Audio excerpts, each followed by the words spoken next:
రాజమహల్స్ని తలపించే రీతిలో వైసీపీ ఆఫీసుల నిర్మాణం ఎలాంటి అనుమతులు లేకుండా చేయడం శోచనీయమని సిటీ ఎమ్మెల్యే ఆదిరెడ్డి శ్రీనివాస్ అన్నారు. సకల సౌకర్యాలతో ఇంత పెద్ద ఆఫీసు నిర్మాణానికి సొమ్మెక్కడదని ఆయన నిలదీశారు. ఇంత భారీగా కడుతున్నా అధికారులు ఎందుకు చర్యలు తీసుకోలేదని నిలదీశారు. స్థానిక ఆర్ఎండ్బి అతిథి గృహం వెనుక నిర్మిస్తున్న వైసీపీ ఆఫీసుని శుక్రవారం ఆయన టీడీపీ నగర అధ్యక్షులు రెడ్డి మణేశ్వరరావు, జనసేన జిల్లా కార్యదర్శి జామి సత్యనారాయణ, ఇతర కూటమి నాయకులతో కలిసి పరిశీలించారు. అనంతరం మీడియాతో మాట్లాడుతూ కూతవేటు దూరంలో ఉన్న బీసీ హాస్టల్లో కనీస సౌకర్యాలు లేక విద్యార్థులు నానా ఇబ్బందులు పడుతుంటే ప్రభుత్వ స్థలంలో అతి తక్కువ సొమ్ముకి లీజుకు తీసేసుకుని ఎలాంటి అనుమతులు లేకుండా ఇంతటి పెద్ద భవనాలు చేపట్టడంలో ఆంతర్యం ఏమిటని ఆయన ప్రశ్నించారు. ప్యాలెస్ మాదిరిగా నిర్మించే వైసీపీ ఆఫీసులో పెద్ద గదులు, పెద్ద బెడ్రూమ్, వెనుక హెలీప్యాడ్ సౌకర్యం, అలాగే ఇంకోవైపు రాజమార్గం, ఇవన్నీ చూస్తుంటే పార్టీ ఆఫీస్ అని చెబుతున్నారు గానీ అలా కనిపించడం లేదని ఎమ్మెల్యే ఆదిరెడ్డి శ్రీనివాస్ ఎద్దేవా చేశారు. ఇంతటి పెద్ద పెద్ద కార్యాలయాలు ప్యాలెస్ మాదిరిగా జగన్మోహన్ రెడ్డి ఎందుకు కట్టుకున్నారో అర్థం కావడం లేదన్నారు. అధికారంలో ఉన్నామనే అహంకారంతో ఎలాంటి అనుమతులు లేకుండా నిబంధనలకు విరుద్ధంగా కట్టారని విమర్శించారు. వైసీపీ వాళ్లు ఇష్టానుసారంగా ప్రభుత్వ ఆస్తులను దోచేశారని ధ్వజమెత్తారు. పార్టీ కార్యాలయాలు కట్టుకోవడంలో చూపిన శ్రద్ధ, తెలుగుదేశం ప్రభుత్వం కట్టిన టిట్కో ఇళ్లు లబ్ధిదారులకు ఇవ్వడంలో శ్రద్ధ వైసీపీ ప్రజాప్రతినిధులు ఎవరైనా చూపించారా అని ప్రశ్నించారు. ఆ భూములను దోచేసుకోవడంలో చూపిన శ్రద్ధ ఏ ఒక్క సంక్షేమ కార్యక్రమంలోనూ చూపించలేదన్నారు. సహకరించిన అధికారులను ఎవరిని వదిలిపెట్టబోమని స్పష్టం చేశారు. రాష్ట్రంలో జగన్మోహన్ రెడ్డి ప్యాలెస్లన్నీ కూడా పర్యవేక్షిస్తూ ఉన్నాం. పార్టీ ఆఫీస్ కోసం అని చెప్తా ఉన్నారు కానీ మాకు అలాగేం కనబడట్లే.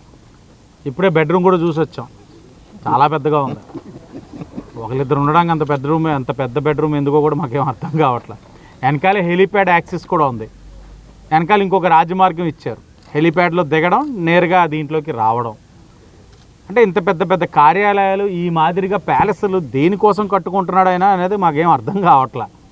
స్వతహాగా దీంట్లోనేదో చిన్న బ్లాక్ కట్టుకుంటే ఓ పార్టీ కార్యాలయం కాకినాడలో మేము కట్టుకుని ఉంటే దాంట్లోనే ఆ ముక్కంత ఉంది అంతే. అంత రూల్ డీవియేషన్స్, ఎక్కడ పర్మిషన్స్ లేవు. అధికారంలో ఉన్నాం కదా అని అహం మదంతో ఇష్టానుసారంగా ప్రభుత్వ ఆస్తులన్నింటినీ కూడా దోచేశారు. దోచిన డబ్బుతో ఇష్టానుసారంగా కట్టేశారు.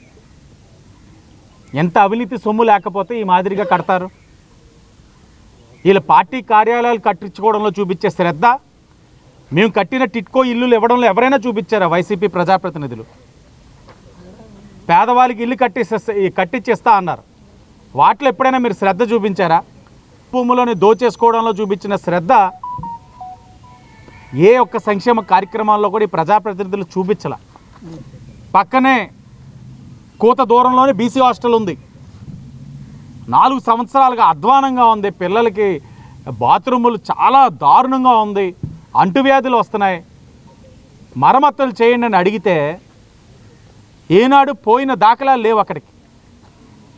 కానీ ఇక్కడ మాత్రం మంచి ప్యాలెస్ కట్టారు. దీంట్లో నా మెట్ల ల్యాండింగ్ ఉంది చూడండి, ఆ డబ్బు పెడితే చాలా బీసీ హాస్టల్స్లో బాత్రూమ్లు అన్నీ సరిచేసేయచ్చు.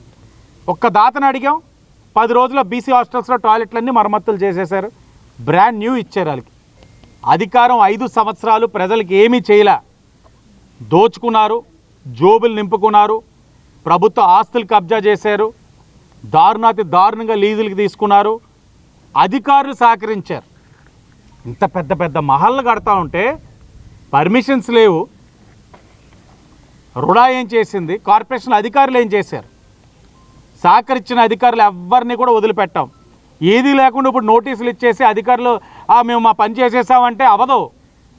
ఇంత కట్టేంత వరకు మీరు ఏం చేశారో కూడా అధికారులు సమాధానం చెప్పాలి. చెప్పే విధంగా కూడా చర్యలు ఉంటాయి.